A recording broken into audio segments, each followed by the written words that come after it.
Kasih Tuhan, Shalom. Sungguh anugerah Tuhan yang luar biasa, saudara. Bulan ini adalah bulan yang cukup spesial. Karena bulan ini, saudara, ada 2 tahun baru, saudara. Ya, bukan hanya tahun baru Masehi 1 Januari, tetapi juga nanti ada Imlek tahun baru Chinese, saudara ya. Kita bersyukur, saudara, di dalam tahun baru seperti ini, rasanya belum terlambat kalau saya tetap mengucapkan selamat memasuki tahun baru 2025. Biar setiap kita boleh memasuki tahun ini dengan hati yang semakin mengasihi Tuhan dan mencintai Tuhan.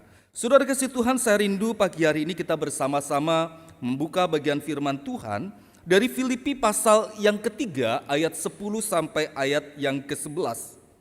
Filipi 3 ayat 10 sampai ayat yang ke-11.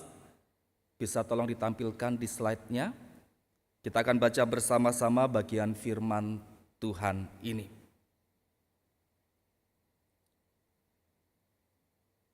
Kita baca bersama-sama 2, 3. Yang kukehendaki ialah mengenal Dia dan kuasa kebangkitannya dan persekutuan dalam penderitaannya, di mana aku menjadi serupa dengan Dia dalam kematiannya, supaya aku akhirnya beroleh kebangkitan dari antara orang mati. Demikianlah pembacaan firman Tuhan. Jemaat dikasih Tuhan, satu hari dikatakan ada sepasang suami istri yang sedang berlibur di sebuah pantai. Mereka menikmati keindahan pantai tersebut dan kemudian siang-siang mereka makan siang bersama. Dan sesudah itu kemudian mereka mulai ngobrol, "Pak, Mama mau coba keliling mall, mau belanja di mall di dekat pantai ini." Sang suami berkata, "Oke, kalau Mama mau belanja, Papa mau lihat otomotif, kebetulan ada pameran di mall tersebut." Saudara kasih Tuhan, maka kemudian mereka berpisah.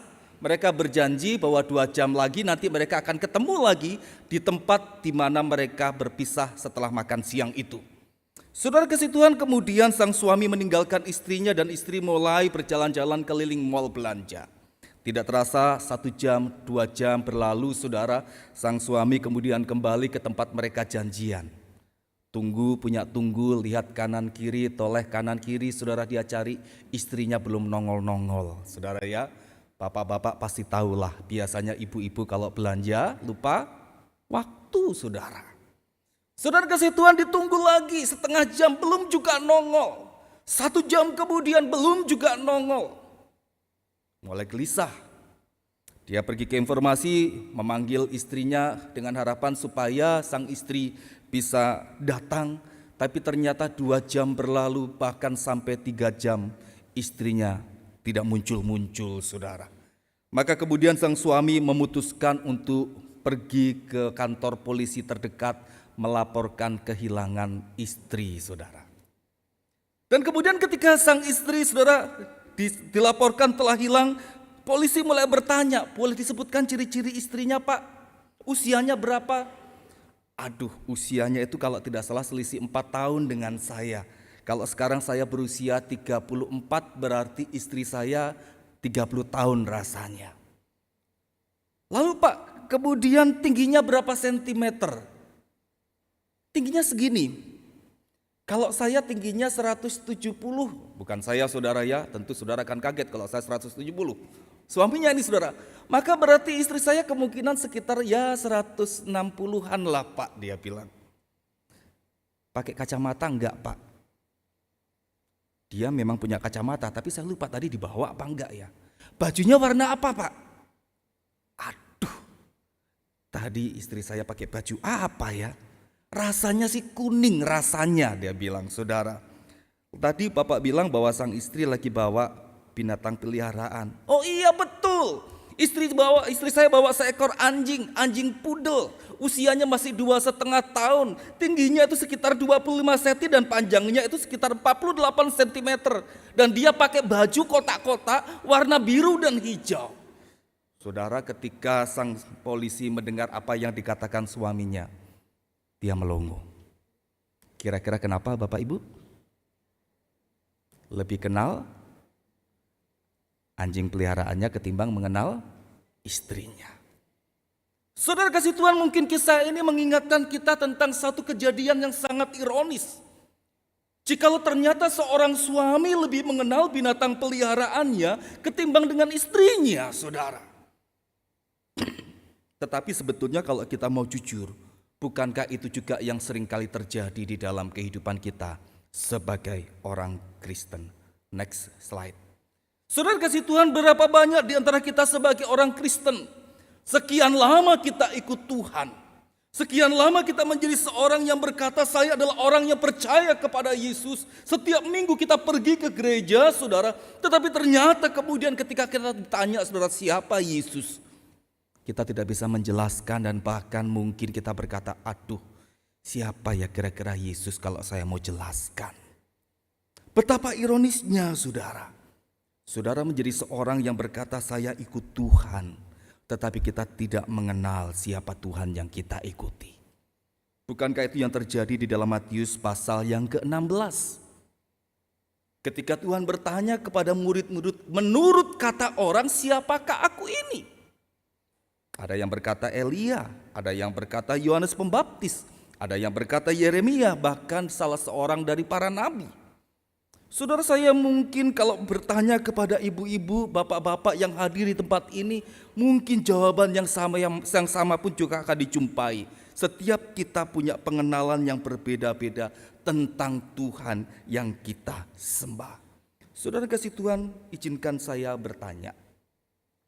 Bapak Ibu, apa kerinduan terbesar kita setelah kita percaya Tuhan? Oh iya Pak, dulu waktu saya jadi orang Kristen saya ingin keluarga saya diberkati. Dulu waktu saya memutuskan untuk menjadi orang Kristen, saya mengalami mujizat Tuhan, saya sakit lalu kemudian disembuhkan. Saya berharap dengan mengikut Tuhan saya senantiasa punya kesehatan, hidup saya senantiasa diberkati Tuhan. Usaha saya yang bangkrut bisa kembali maju. Keluarga saya yang tidak harmonis kembali dipulihkan oleh Tuhan. Kerinduan-kerinduan itu yang sering kali kita ucapkan. Tetapi pertanyaannya ialah saudara, apakah itu adalah kerinduan terbesar orang percaya ketika dia mengikut Tuhan?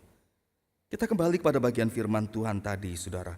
Rasul Paulus berkata next, yang ku kehendaki ialah mengenal dia dan kuasa kebangkitannya, dan persekutuan dalam penderitaannya di mana aku menjadi serupa dengan dia di dalam kematiannya. Saudara, Paulus memberikan di sana satu statement yang begitu luar biasa, yang ku kehendaki, yang paling kuinginkan, keinginan terbesar di dalam hidupku sebagai seorang yang percaya kepada Tuhan. Paulus berkata, yang ku kehendaki ialah mengenal dia. Bapak Ibu Saudara yang kasih Tuhan, saya rindu di tahun 2025 ini. Kerinduan Rasul Paulus ini juga menjadi kerinduan kita sebagai orang percaya. Saudara dan saya adalah orang-orang yang sudah mengenal Tuhan. Tetapi adakah kerinduan-kerinduan rohani seperti ini terus nantiasa menggebu-gebu dalam hidup kita dan menjadi sebuah kerinduan terbesar di dalam hidup kita? Kita akan coba lihat bersama-sama, saudara. Yang pertama dikatakan di sana ialah, saudara, kerinduan kita sebagai orang percaya adalah untuk mengenal Kristus. Saudara, apa itu mengenal Kristus? Satu hari ada seorang aktor terkenal menghadiri sebuah pesta, saudara. Dan di dalam sebuah pesta itu lalu kemudian sang aktor diminta untuk membacakan sebuah puisi. Saudara, ketika dia diminta untuk membaca sebuah puisi, dia tertegun karena dia tidak mempersiapkan sebuah puisi pun untuk dibaca. Kemudian dia bertanya, saya harus baca puisi apa? Saudara, kebetulan di situ ada seorang pendeta, maka pendeta itu berkata, boleh enggak kamu membacakan Mazmur 23 bagi kami semua yang hadir? Dia terdiam, lalu kemudian sang aktor berkata, oke Pak Pendeta, saya akan bacakan Mazmur 23. Tetapi bolehkah setelah saya selesai membaca, gantian Pak Pendeta yang membacakan Mazmur itu bagi kami? Saudara kasih Tuhan, kemudian pendeta menyetujui hal tersebut. Sang aktor berdiri dan kemudian mulai membacakan Mazmur 23 dengan gaya bahasa puisi yang benar. Dia membaca Mazmur 23 dengan begitu luar biasa dan membuat banyak orang takjub, terpesona mereka mendengarkan pembacaan Mazmur yang biasanya mereka dengar di gereja. Hari ini dibacakan dengan gaya sastra dan bahasa yang begitu indah. Karena dilakukan oleh seorang aktor yang memang punya kompetensi untuk membaca sebuah puisi. Saudara kasih Tuhan, Setelah selesai membaca, sang aktor berkata, "Pak Pendeta, bolehkah sekarang Bapak yang membaca?" Saudara, pendeta kemudian berdiri dan dia mulai membacakan Mazmur 23. Orang-orang yang semula terpesona tiba-tiba mulai mencucurkan air mata. Banyak di antara mereka air mata itu menggenang, menetes. Mereka mengambil tisu lalu kemudian membersihkan air mata itu dari matanya, saudara. Setelah selesai pembacaan, sang aktor berkata, "Itulah sebabnya kenapa saya minta Pak Pendeta membacakannya." Saudara, ketika engkau mendengar Mazmur 23 dan aku membacakan buat engkau, apa yang saya lakukan? Memikat mata dan telingamu. Saya seorang yang bisa membaca dengan gaya puisi yang benar. Tetapi lihat, ketika sang pendeta membacakan itu buat engkau, dia tidak hanya memikat mata dan telingamu, tetapi dia memikat hatimu. Kenapa? Saya hanya tahu cara membaca, tetapi Pak Pendeta adalah seorang yang menghidupi apa yang dia baca. Dia punya relasi dengan Gembala Agung yang dia ceritakan di dalam puisi itulah. Dan itulah yang membuat pada akhirnya saudara-saudara bisa menikmati satu puisi yang membuat saudara bukan hanya terpesona, tetapi hati saudara pun berbicara dan kemudian keluar air mata.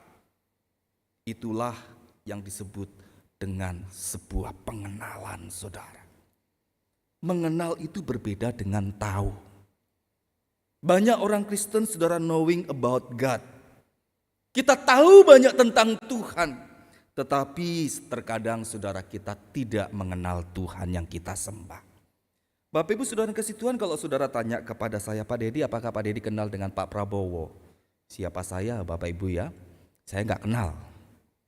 Tetapi kalau saudara tanya, "Pak Dedi tahu Pak Prabowo presiden kita?" Saya bisa cari informasi, saudara. Mungkin saya bisa tanya orang-orang terdekatnya, mungkin saya juga bisa cari di internet, cari info sebanyak-banyaknya, saya bisa menemukan, saudara, Pak Prabowo lahir di mana, besar di mana, masa kecilnya seperti apa, makanan kesukaannya apa, hobinya apa, hal-hal pribadi pun mungkin bisa didapatkan ketika kita bertanya kepada orang-orang terdekat beliau. Tetapi apakah itu otomatis membuat kita kenal Pak Prabowo? Tetapi kalau saudara tanya kepada saya, "Pak Dedi kenal dengan Ibu Yuli Gunarko?" Saya akan berkata, "Wow, bukan cuma tahu banyak tentang dia, tapi kenal karena dia adalah istri saya," saudara kasih Tuhan. Saya tahu tidak perlu dia ngomong bahwa dia sedang marah, lihat tatapan mukanya aja udah tahu saudara ini lagi marah. Dia lagi ngambek, ini pengen sesuatu. Kenapa? Karena memang tiap hari saya hidup dengan dia. Saudara, pengenalan itu berbeda dengan tahu. Pengenalan itu berbicara tentang bagaimana kita punya relasi dengan seseorang. Kita bukan cuma tahu tentang dia, tetapi kita punya satu kedekatan, keintiman, saudara, relasi yang hidup dengan dia. Itulah ginosko. Next. Saudara, ini yang dipakai oleh firman Tuhan ini, saudara. Rasul Paulus adalah seorang yang tahu banyak tentang firman Tuhan. Dia belajar banyak tentang Taurat Tuhan. Dia dididik oleh seorang imam besar yang bernama Gamaliel. Dia ahli Taurat, bahkan anggota dari Sanhedrin, pemuka agama orang Yahudi. Tetapi ketika dia tahu banyak tentang Taurat, tahu banyak tentang firman Tuhan, tidak otomatis itu membuat dia mengenal Tuhan. Maka dia berkata, saudara, "Keinginan terbesarku yang ku kehendaki ialah mengenal Dia dan kuasa kebangkitannya." Jika saudara bisa lihat apa yang dulu dikatakan sebagai sebuah kebanggaan, dia seorang ahli Taurat, dia disunat, dia bangsa Israel, dia seorang yang memegang teguh hukum Taurat, dia berkata, "Semuanya kuanggap sampah karena Kristus." Saudara kasih Tuhan, apakah kerinduan seperti ini masih menjadi kerinduan kita? "Tuhan, saya rindu mengenal Engkau. Di tahun 2025 ini aku rindu menjadi seorang yang sungguh-sungguh punya relasi yang semakin hari semakin intim dengan Tuhan." Atau kita menjadi orang Kristen yang selalu berpikir, "Ya cukuplah, yang penting percaya Yesus, selamat, masuk surga. Yang penting tiap minggu datang ke gereja, cukup. Yang penting pokoknya baca Alkitab, Kejadian sampai Wahyu 1 kalilah, beres, kita jadi orang yang sudah cukup rohani." Saudara yang kasih Tuhan, mari kita belajar dari firman Tuhan. "Yang ku kehendaki, kerinduan terbesarku ialah semakin mengenal Tuhan, semakin mengenal Kristus. Jikalau tahun lalu kita menjadi orang-orang yang hidup untuk diri sendiri, hari-hari kita habiskan untuk melakukan segala aktivitas kita, saudara, pekerjaan kita, keluarga kita, dan kita mulai jauh daripada Tuhan. Mari kita memasuki tahun ini dengan hati yang senantiasa tertuju, Tuhan, aku mau lebih dekat lagi dengan Tuhan. Aku mau mengenal Engkau sungguh-sungguh di dalam kehidupanku. Aku mau menjadi orang yang sungguh-sungguh mengalami bagaimana Tuhan itu adalah Allah yang terus senantiasa memuaskan hatiku. Kalau hari-hari yang lalu kita habiskan dengan satu kehidupan, kita bergumul dengan berbagai macam pergumulan hidup. Kemudian muncul kerutuan, sungut-sungut, dan kita mulai mempertanyakan tentang kebaikan Tuhan. Banyak di antara kita mungkin mulai undur dari pelayanan dan berkata, Tuhan, saya cuti dulu tidak pelayanan karena begitu banyak pergumulan. Mari kerinduan itu kembali kita pupuk. Tuhan, aku mau mengenal Engkau. Aku mau lebih dekat dengan Tuhan. Aku mau memasuki tahun 2025 dan menjalaninya dengan hati yang senantiasa mencari Tuhan dan menikmati Tuhan hidup di dalam hidupku. Saudara, itulah mengenal Kristus. Engkau tidak hanya tahu tentang Alkitab, tetapi engkau menghidupi kebenaran firman Tuhan itu. Engkau tidak hanya tahu tentang Yesus, tetapi engkau sungguh-sungguh mengalami Kristus itu hidup di dalam kehidupanmu. Dan engkau punya relasi yang semakin intim dengan Dia. Saudara, berapa banyak di antara kita hari ini sungguh-sungguh mengenal Tuhan? Atau tanpa sadar sebetulnya kita menjadi orang Kristennya cuma kenal, tahu tentang Tuhan, knowing about God, tapi bukan knowing God. Mari saudara kita bersama-sama menjadi orang-orang yang menghidupi kebenaran firman itu. Kita sediakan waktu bagi kita untuk sungguh-sungguh dekat dengan Tuhan, untuk senantiasa menghidupi kebenaran firman Tuhan dan semakin hari semakin mendekatkan diri dengan Dia. Mari kita punya satu kerinduan untuk senantiasa mengerti pikiran Tuhan, mengerti kehendak Tuhan, dan kebenaran firman Allah itu mengisi, memuaskan hidup kita hari demi hari. Dan kita menjadi orang-orang yang menikmati Tuhan itu sungguh hidup. Bapak Ibu Saudara yang kasih Tuhan, satu kali dikatakan ada seorang anak kecil, dia tinggal di sebuah pedesaan yang cukup jauh dari perkotaan, saudara. Hanya sekali pesawat itu biasanya lewat, kadang bisa seminggu sekali, 2 minggu sekali, kadang sebulan sekali terlihat lewat di atas desanya. Saudara, kemudian ketika satu kali ada pesawat lewat, dia berteriak, "Papa, Mama, ada pesawat." Pesawat itu kecil sekali rupanya, dia bilang, saudara. Lebih besar jari saya ketimbang pesawat itu. Saudara, ketika sang papa mendengar sang anak berkata demikian, maka kemudian sang papa dalam hati berkata, "Salah ini anakku." Maka kemudian satu hari dia berkata, "Anak, ikut saya yuk." "Kemana, Pak?" "Kita mau jalan-jalan." "Jalan-jalan kemana, Pak?" "Kita ke bandara." Saudara, sang papa membawa anak berjalan, saudara, naik bus, menempuh perjalanan yang cukup jauh berjam-jam sampai mereka ke kota dan kemudian anak itu dibawa ke bandara. Saudara, ketika sampai di bandara kemudian sang papa berkata kepada anaknya, "Anakku, itulah pesawat yang kamu lihat." Saudara, anak ini tidak percaya dan dia berkata, "Enggak, pesawat yang saya lihat itu kecil. Tapi kenapa ini besar?" Pesawat itu kecil karena jauh. Tetapi ketika kau lihat dari dekat, sebetulnya pesawat itu adalah sebesar yang kau lihat sekarang ini. Saudara yang kasih Tuhan, itulah sebetulnya juga relasi kita dengan Tuhan.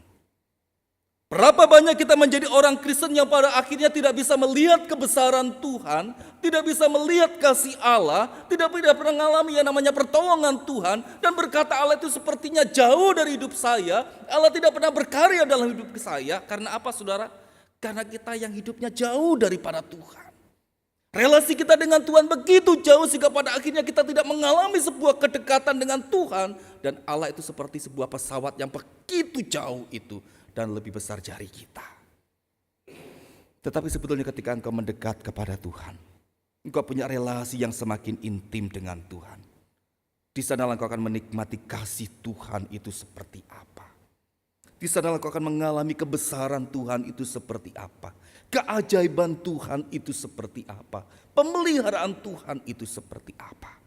Dan itu dimulai dari namanya sebuah pengenalan. Relasi dengan Tuhan. Maukah engkau mengenal Tuhan lebih dekat? Paulus tidaknya berkata mengenal Kristus, saudara.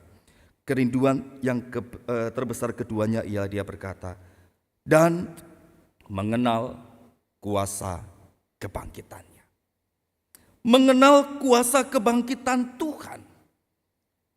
Saudara, apa itu mengenal kuasa kebangkitan Tuhan? Bukan hanya berbicara tentang bagaimana kita tahu kisah kebangkitan Tuhan.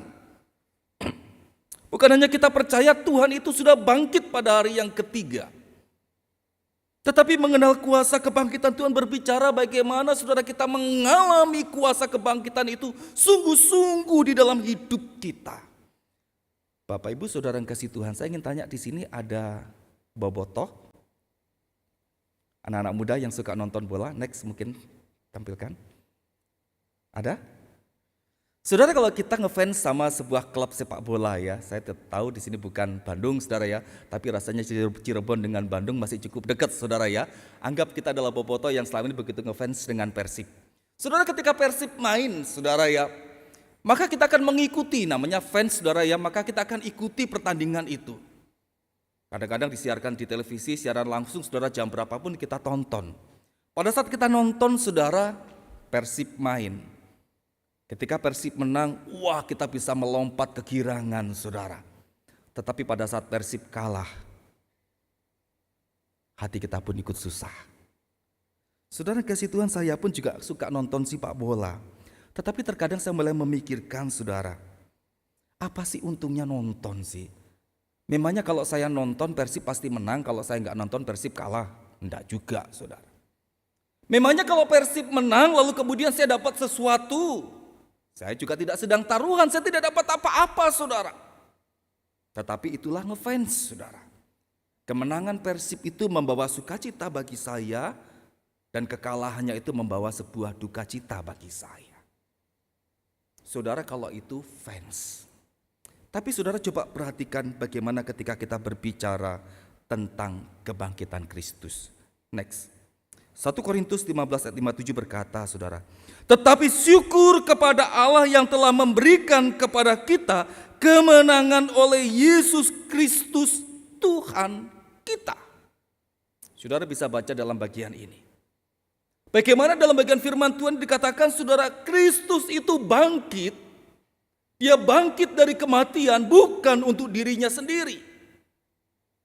Dia mengalami kemenangan bukan untuk dirinya karena dia adalah Allah yang tidak pernah dikalahkan oleh maut. Tetapi firman Tuhan berkata saudara, dia bangkit, dia menang untuk saudara dan saya.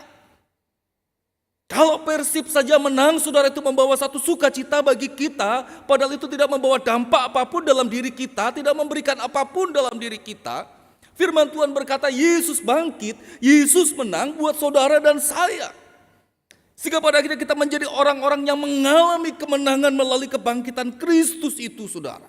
Bukankah seharusnya sukacita itu meluap di dalam hidup kita? Saudara, ini yang dikatakan oleh Rasul Paulus saudara. Mengenal kebangkitan Kristus berbicara bagaimana saudara dan saya mengalami sukacita yang besar. Ketika kita tahu bahwa Yesus itu sudah menang bagi saudara dan saya. Dia Allah yang mengalahkan maut bukan untuk dirinya. Tetapi dia mengalahkan maut buat saudara dan saya. Sehingga pada akhirnya saudara, ketika kita menjadi orang-orang yang mengenal kuasa kebangkitan Tuhan, maka seharusnya kita mengalami sukacita ini. Sukacita kemenangan yang membuat kita menjadi orang-orang yang tidak lagi mengalami ketakutan, kekhawatiran di dalam hidup ini. Saudara kasih Tuhan, berapa banyak saat ini orang-orang mengeluh hidup semakin susah. Berapa banyak orang berkata bahwa ekonomi sekarang semakin susah. Berapa banyak orang berkata saudara bahwa sekarang kerja itu semakin sulit, usaha semakin sepi. Bahkan tidak jarang orang berkata lebih ramai waktu pandemi ketimbang sekarang, padahal pandemi sudah selesai. Tetapi justru usaha semakin susah. Baru-baru ini saya dan istri melayani sebuah keluarga. Bagaimana keluarga ini di dalam sebuah keterpurukan karena mereka mengalami dampak akibat pandemi, saudara. Usaha mereka sepi, sehingga biasanya untuk mencukupi kebutuhan hidup terkadang mereka harus gali lubang tutup lubang menggunakan kartu kredit, saudara. Jadi ambil uang kartu kredit untuk beli ini, untuk makan dan segala macam, sehingga pada akhirnya itu membuat mereka sedikit demi sedikit mulai terlilit hutang. Dalam kondisi seperti itu, saudara, maka kemudian muncul rasa stres, kekhawatiran yang luar biasa, dan membuat sang suami tidak mau keluar rumah dan berkata, saya tidak mau ketemu dengan orang. Kami datang ke rumahnya dan kemudian ngobrol dengan suami istri ini, saudara. Itulah realita hidup. Berapa banyak kita menjumpai ada orang-orang yang mengalami kekhawatiran, ketakutan melihat situasi yang semakin sulit. Tetapi saya ingin kita bersama-sama kembali kepada kebenaran firman Tuhan. Kristus itu sudah memberi kemenangan bagi saudara dan saya. Allah yang sudah memenangkan kita dari maut adalah Allah yang juga bisa memberikan pertolongan dalam hidup kita. Sehingga oleh sebab itu, saudara, jangan kita menjadi orang-orang Kristen yang dikalahkan oleh kekhawatiran. Kehidupan yang sulit mungkin bisa kita alami. Ekonomi yang susah bisa kita alami. Dipecat dari pekerjaan mungkin juga kita bisa alami. Tetapi ingat, engkau memiliki Allah yang sudah memberikan engkau kemenangan. Allah yang sudah memberikan engkau kemenangan dari kematian. Dia juga pasti adalah Allah yang senantiasa akan memberikan engkau kemenangan dari rasa kekhawatiranmu dan juga kesulitan hidup yang engkau alami. Jangan pernah meragukan kuasa dan kasih Tuhan di dalam kehidupanmu. Saudara, orang-orang yang mengenal kuasa kebangkitan Tuhan adalah orang-orang yang juga pada akhirnya hidupnya adalah satu kehidupan yang tidak lagi dikuasai oleh dosa. Karena Kristus bangkit, dia mengalahkan maut yang adalah sangat dosa. Dia mati dan bangkit supaya saudara dan saya tidak lagi dikuasai oleh kehidupannya dibelenggu oleh dosa. Oleh sebab itu, sebagai orang Kristen, mari kita bersama-sama melihat apakah hidup kita sekarang adalah hidup yang semakin hari semakin kudus, atau kehidupan yang sebetulnya masih sama seperti sebelum kita kenal Tuhan. Saudara, orang yang mengenal kuasa kebangkitan Tuhan, dia menghargai pengorbanan Tuhan itu, dan dia menghidupi kuasa kebangkitan Tuhan. Maka dia akan meninggalkan dosa dan menjadi orang yang semakin hari semakin berkenan di hadapan Tuhan. Tapi pada realitanya, saudara, tidak jarang kita jumpai ada orang Kristen yang hidupnya masih bebal. Sekian lama ikut Tuhan, tapi saudara, dia masih menjadi seorang yang hidup senantiasa hidup dalam belenggu dosa, hidup dalam manusia lama, di dalam kegemaran-kegemarannya berbuat dosa. Berapa banyak kita menjadi orang-orang Kristen yang terkadang, saudara, kita tahu banyak firman Tuhan, tapi kita tidak melakukannya di dalam hidup kita. Kita jadi orang Kristen yang cuma tahu tentang kebenaran, tapi tidak pernah menghidupi kebenaran itu. Satu kali, saudara, dikatakan ada seorang hamba Tuhan yang diajak oleh temannya pergi ke sebuah desa, mengunjungi sebuah peternakan babi, saudara ya. Saudara, babi itu begitu banyak, dan kemudian karena desa itu cukup jauh dari perkotaan, maka babi-babi itu harus dimasukkan ke dalam truk untuk diangkut dan dijual di kota, saudara. Maka kemudian sang pendeta ini mulai tertarik ketika dia melihat bagaimana cara orang-orang itu memasukkan babi-babi itu ke dalam truk yang cukup tinggi itu. Satu ekor babi itu beratnya kan bisa 50-60 kilo, Bapak Ibu ya. Kalau diangkat satu persatu gitu ya, pasti itu memakan waktu yang sangat lama dan melelahkan. Lalu kemudian dilihat oleh pendeta ini, saudara, ternyata para peternak babi itu kemudian meletakkan sebuah papan, saudara, yang menghubungkan tanah ke atas ke arah truk itu, saudara. Lalu kemudian terpikirlah, jangan-jangan babi-babi itu ditarik melewati papan itu supaya naik ke atas. Tetapi rupanya, saudara, ketika babi itu ditarik, saudara, yang terjadi ialah babi itu pun juga pada akhirnya berot ke belakang, saudara. Jadi tarik-menarik sulit sekali. Dan kemudian pendeta ini mulai bertanya, bagaimana cara naikkan? Bapak coba lihat aja. Saudara, ternyata yang dilakukan oleh para peternak ialah, saudara, babi itu, saudara, dibawa ke papan itu, kemudian diarahkan ke atas truk, saudara ya. Lalu ekornya ditarik ke belakang, saudara. Pada saat ekor ditarik ke belakang, babi itu langsung kemudian lari, saudara, naik ke atas truk. Jadi pada akhirnya, saudara, menaikkan babi-babi ke truk itu tidak memakan waktu lama, bahkan juga tidak menghabiskan tenaga yang banyak. Babi-babi tinggal ditarik ke belakang, dia malah justru lari ke depan, saudara. Padahal awalnya kalau ditarik ke depan, saudara, dia malah lari ke belakang, dia narik ke belakang, begitu berat. Saudara kasih Tuhan, bukankah itu yang seringkali terjadi dalam hidup kita sebagai orang Kristen, saudara? Firman Tuhan berkata A, yang kita lakukan apa? B, saudara. Firman Tuhan berkata ampuni saudaramu, yang kita lakukan, Tuhan kalau saya gak balas dendam, ada yang kurang, rasanya gak puas Tuhan. Firman Tuhan berkata perhatikan saudara-saudaramu, Tuhan kalau saya perhatikan mereka nanti saya dimanfaatkan. Hidup saya juga susah Tuhan, gak gampang cari uang itu. Ngapain harus perhatian sama mereka? Saudara, berapa banyak orang Kristen dalam hidupnya masih memilah-milah kebenaran firman Tuhan, lalu kemudian berkata, Tuhan aku tidak mau lakukan itu karena A, B, C. Begitu banyak argumen yang kita berikan buat Tuhan. Sehingga pada akhirnya kita masih hidup di dalam kehidupan manusia lama kita. Saudara yang kasih Tuhan, engkau yang sudah mengalami kuasa kebangkitan Tuhan, mari kita memiliki satu kehidupan yang semakin diubahkan oleh Tuhan. Orang yang mengalami kuasa kebangkitan Tuhan, dia memiliki satu kehidupan yang semakin meninggalkan dosa. Hidup semakin mencintai Tuhan, hidup dalam kekudusan, hidup menghidupi kebenaran firman Tuhan hari demi hari. Dan dia memiliki satu kehidupan yang semakin hari semakin serupa dengan Kristus. Dan orang yang mengalami kuasa kebangkitan Tuhan, dia menjadi orang-orang yang tidak takut lagi dengan kematian, karena dia tahu Kristus sudah bangkit mengalahkan maut. Maka setiap kita yang percaya kepada Tuhan, kita pun juga akan menjadi orang-orang yang dimenangkan dari kematian. Kematian bukan akhir, tetapi adalah awal dari kehidupan kekal bersama-sama dengan Tuhan. Yang terakhir, saudara, kerinduan terbesar kita seharusnya ialah menjadi serupa dengan kematiannya. Menjadi serupa dengan kematian Kristus. Saudara, apa arti menjadi serupa dengan kematian Kristus? Apakah berarti kita adalah orang-orang Kristen yang harus mengalami kematian sama seperti Tuhan? Apakah itu artinya bahwa kita sebagai orang Kristen tidak boleh hidup senang, hidup bahagia, dan di dalam dunia ini kita harus mengalami penderitaan sama seperti halnya Kristus?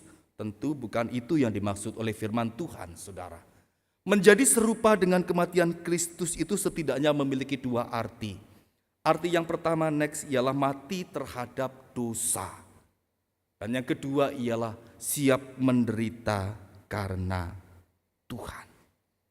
Saudara, ini yang dimaksud dengan menjadi serupa dengan kematian Kristus. Dia mati supaya saudara dan saya yang berdosa dimenangkan. Dan kita menjadi orang-orang yang dimerdekakan dari dosa. Maka sebagai orang Kristen jangan lagi hidup dalam dosa. Sama seperti halnya Kristus yang siap menderita di dalam ketaatan kepada Bapaknya. Mari kita menjadi orang-orang Kristen yang hidup juga di dalam ketaatan. Kita siap menderita karena Tuhan. Saudara kasih Tuhan, ketika saya merenungkan penderitaan Tuhan Yesus di atas kayu salib, saya melihat satu pengorbanan yang begitu luar biasa. Ketika orang meludahi dia, ketika orang menampar dia, memukul dia, mencambuk dia, bahkan kemudian memaku dia di atas kayu salib, teramat mudah bagi dia sebetulnya untuk meloloskan diri. Bahkan mungkin cukup dengan satu perkataan, dia bisa hancurkan orang-orang yang ingin menangkap dan menyiksa dia. Tapi bukan itu yang Tuhan lakukan. Dia menempuh jalan salib dengan ketaatan yang begitu luar biasa. Tidak ada satu kata hujatan yang keluar dari mulutnya. Bukan kemarahan yang membawa sebuah kehancuran bagi orang-orang yang menyiksa dia, yang dia lakukan, yang dia berikan. Tetapi justru sebuah kata-kata pengampunan. Ya Bapa, ampunilah mereka, sebab mereka tidak tahu apa yang mereka perbuat. Dia tahu penderitaannya membawa kemenangan dan kebangkitan bagi umatnya. Dia tahu jalan salib adalah jalan yang memang ditentukan Bapa untuk membawa keselamatan bagi umat manusia. Maka dia tempuh segala jalan penderitaan itu dengan penuh ketaatan. Saudara kasih Tuhan, mari kita menjadi orang-orang Kristen yang menjalani kehidupan kita dengan satu kehidupan yang sungguh-sungguh seturut seperti teladan Tuhan Yesus. menjadi serupa dengan kematiannya. Pada saat engkau mungkin diperlakukan tidak adil oleh orang-orang di sekitarmu, bukan hujatan yang keluar dari mulutmu, tetapi justru hati yang mau mengampuni mereka. Pada saat engkau disakiti, bagaimana engkau menjadi seorang Kristen yang bisa berkata, saya memang sakit hati ketika engkau menyakiti aku. Tapi karena saya mengalami pengampunan Kristus, saya mengampunimu. Ketika kita diperlakukan tidak adil, pernahkah kita mendoakan supaya orang-orang yang memperlakukan kita tidak adil itu, mereka boleh bertobat dan mengenal Tuhan? Saudara, itulah menjadi serupa dengan kematiannya. Kita menjadi orang Kristen yang menyadari, saudara, pada saat kita mengalami penderitaan bukan berarti kita menjadi orang-orang yang membalas kejahatan dengan kejahatan. Tetapi kita boleh tetap menyaksikan Kristus itu di dalam kehidupan kita, bahkan pada saat kita mengalami keadaan yang tidak mengenakan sekalipun. Penderitaan seharusnya menjadi jalan bagi kita justru untuk memancarkan terang Kristus, dan kemuliaan Allah itu bercahaya bagi orang-orang di sekitar kita. Bapak Ibu, pada saat kita mengalami penderitaan, kita bisa menjadi orang Kristen yang mungkin menggerutu, kita bisa marah. Tetapi atau yang ketiga, saudara, kita cuma berkata, ya sudah, saya terima penderitaan itu sebagai sebuah nasib. Atau yang keempat, saudara, penderitaan yang kita alami itu menjadi sebuah kesempatan bagi kita untuk semakin memuliakan Tuhan. Contoh, saudara, orang Kristen bisa mengalami sakit penyakit. Orang Kristen bisa sakit menahun dan kemudian dia sudah berobat ke sana kemari tetapi tidak mengalami kesembuhan. Dalam kondisi seperti itu kita bisa menjadi orang Kristen yang mengeluh. Bisa menjadi orang Kristen yang marah kepada Tuhan. Bisa menjadi orang Kristen yang berkata, ya sudahlah, namanya juga sakit, diterima saja. Atau yang ketiga, kita tetap berkata, iya, fisik saya sakit, tetapi bukan berarti saya tidak bisa melayani Tuhan. Bagaimana kemudian dalam mulut kita keluar ucapan syukur dan kita berkata, Tuhan, saya sakit tetapi saya percaya Engkau tidak pernah meninggalkan saya. Kita tetap setia melayani, kita berdoa buat orang-orang di sekitar kita. Kita menjadi seorang yang tetap mengkaryakan hidup kita kepada Tuhan meskipun fisik kita sangat lemah. Mengambil satu kesempatan yang indah dari kelemahan yang kita alami untuk tetap menjadi saksi buat Tuhan. Bukankah itu yang seharusnya kita lakukan? Orang Kristen juga bisa di PHK dari tempat kerja. Tetapi pertanyaannya, ketika kita di PHK, saudara, apakah kita marah, kita menggerutu, atau kita menjadi orang Kristen yang tetap berkata, Tuhan, walaupun aku belum dapat pekerjaan, tapi aku percaya Tuhan akan kasih pekerjaan yang lebih baik. Dan kemudian kita hidup dalam ucapan syukur. Bukankah itu yang seharusnya kita lakukan? Saudara kasih Tuhan, penderitaan bukan menjadi satu alasan bagi kita menjadi orang-orang yang pada akhirnya kemudian hidup untuk diri sendiri dan mulai marah meninggalkan Tuhan. Menjadi serupa dengan kematian Kristus itu artinya bagaimana kita siap menderita karena Kristus dan tetap memancarkan kemuliaan Kristus itu di tengah segala keadaan kita yang penuh dengan keterbatasan dan kekurangan. Hari ini saya rindu Bapak Ibu Saudara kasih Tuhan. Mari kita miliki kerinduan yang sungguh seperti Rasul Paulus katakan. Yang ku kehendaki ialah mengenal Dia dan kuasa kebangkitannya. Mari kita menjadi orang-orang yang senantiasa tidak hanya mengenal Allah, tapi kita mengalami kuasa kebangkitan Tuhan. Dan kita juga menjadi serupa di dalam kematiannya. Kita berdoa. Tuhan, kami rindu biar kebenaran firman pada pagi hari ini kembali berbicara bagi setiap kami. Seringkali kami sebagai orang percaya sekian lama ikut Tuhan, tetapi kami hanya tahu banyak tentang Allah. Kami tahu banyak tentang Alkitab, tetapi kami tidak punya relasi yang semakin intim dengan Tuhan. Seringkali kami merayakan Paskah, hari kebangkitan Tuhan, dan setiap minggu kami beribadah memperingati kebangkitan Tuhan. Tapi kami tidak mengalami kuasa kebangkitan Tuhan itu nyata dalam hidup kami. Seringkali kami merenungkan tentang pengorbanan Kristus di atas kayu salib. tetapi kami menjadi orang-orang yang enggan untuk mengambil bagian di dalam kematian Kristus. Tuhan, kami rindu di tahun 2025, kerinduan Rasul Paulus, seorang hamba Allah, menjadi kerinduan kami sebagai anak-anak Tuhan. Kami rindu semakin mengenal Tuhan, semakin intim dengan Tuhan. Kami rindu semakin mengalami kuasa kebangkitan Tuhan yang memberikan kami sukacita, kemenangan dari kekhawatiran, bahkan kekuatan dan juga kemampuan untuk senantiasa tidak takut mengalami kematian. Bahkan pengorbanan Kristus membawa kami untuk siap menderita bagi Tuhan. Penderitaan yang kami alami tidak membawa kami jauh atau menggerutu dan marah kepada Allah, tetapi menjadi satu kesempatan yang Tuhan anugerahkan untuk kami lebih mendekat kepada Tuhan dan memancarkan kemuliaan Tuhan dan kasih Tuhan.